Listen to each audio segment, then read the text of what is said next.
নির্ধারিত সময় শেষে সময় বাড়ানো হয় আরও 1 বছর। তবুও কাজ শেষ করা যাচ্ছে না ময়মনসিংহের হাইটেক পার্কের নির্মাণের কাজ। ৫৫% কাজ হওয়ার পর গত ৫ আগস্ট আওয়ামী লীগ সরকারের পতনের পর বন্ধ হয়ে যায় প্রায় ১৫০ কোটি টাকা ব্যয়ে নির্মিতব্য হাইটেক পার্ক নির্মাণের কাজ।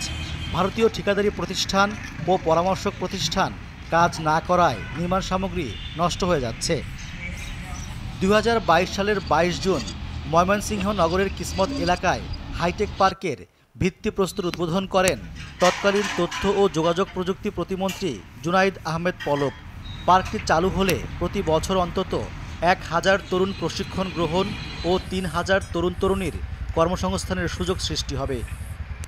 সরেজমিনে ঘুরে দেখা গেছে সীমানা প্রাচীরে কয়েকজন শ্রমিক কাজ করছেন। মূল স্থাপনার কাজ বন্ধ। পুরো চত্বরে নষ্ট হচ্ছে জিনিসপত্র, মরিচা পড়েছে লোহা ও অন্যান্য সামগ্রীতে। দ্রুত কাজ শেষ করে হাইটেক পার্ক চালুর দাবি স্থানীয়দের। হাইটেক পার্কের অনেক যাবৎ কাজটা বন্ধ আছে। এটা যদি চালু হয় এটা আমাদের এলাকাবাসীর জন্য ভালো, আমাদের শিক্ষিত সমাজের জন্য ভালো হয়। এটা দেখা গেল যে শিক্ষিত কিছু সমাজ আছে, বেকার যুবক আছে যারা, এরা একটা কর্মসংস্থান হবে।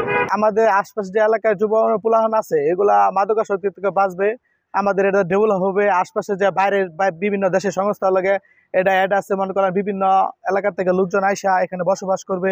এই হাইটেক পার্কের কাজটা দ্রুত শেষ হলে এলাকার অনেক উন্নয়ন হবে এবং যুব সমাজ আগে যাবে। 7 তলা বিশিষ্ট হাইটেক পার্কের মূল কাজ হবে বিভিন্ন ধরনের প্রশিক্ষণের মাধ্যমে বেকারদের কর্মসংস্থানের সুযোগ সৃষ্টি করা হবে বলে জানান তথ্য ও যোগাযোগ প্রযুক্তি বিভাগের প্রতিনিধি। আমাদের এই হাইটেক পার্কের 7 তলা বিল্ডিং বিশিষ্ট একটা স্টিলের স্ট্রাকচার হবে।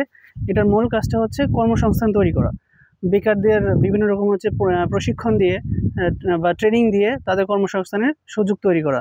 হাইটেক পার্কটি বাস্তবায়ন করছে ভারতীয় ঠিকাদারি প্রতিষ্ঠান Larsen and Toubro Construction Limited. পরামর্শক প্রতিষ্ঠান হিসেবে কাজ করছে আরেকটি ভারতীয় প্রতিষ্ঠান ভয়েন্ট সলিউশন প্রাইভেট লিমিটেড। ২০২৪ সালের জুনে নির্মাণ কাজ শেষ না হওয়ায় চলতি বছরের জুন পর্যন্ত আরও 1 বছর সময় বাড়ানো হয়।